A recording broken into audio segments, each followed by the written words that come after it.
Pagdaragdag ng cash grant sa mga mag-aaral sa ilalim ng Pantawid Pamilyang Pilipino Program o 4Ps, isa sa mga natalakay sa pagdinig ng Committee on Poverty Alleviation ngayong araw.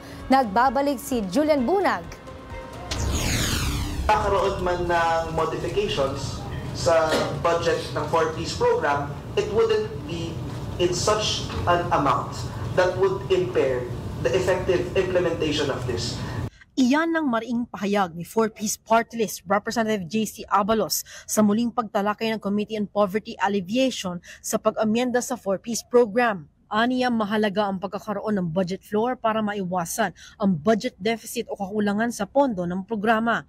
Batay sa inisyal na datos ng Department of Social Welfare and Development, aabot sa 3 milyon ang aktibong benepisyaryo ng 4Ps. Tinalakay din ang pagdaragdag ng cash grants sa mga mag-aaral na benepisyaryo ng 4Ps. Mula sa 300 pesos ay magiging 350 pesos na ang matatanggap ng nasa elementarya. Ang dating 500 pesos sa junior high school ay magiging 600 pesos. Habang 1,000 pesos na sa mga senior high school mula sa 900 pesos. Pagdating sa health and nutrition, iaangat ang 750 pesos cash grant sa 850 pesos. Nais ding bigyan ang mga benepisyaryo ng rice subsidy na nagkakahalaga ng 600 pesos, habang 300 pesos naman para sa first 1,000 days ng mga sanggol. Ayon kay Haina Catasio, Board of Trustee ng Samahan ng Nagkakaisang Pamilya ng Pantawid o SNPP, bukod sa prenatal at postnatal na ibibigay sa mga nanay, dapat din anya silang makatanggap ng psychological help.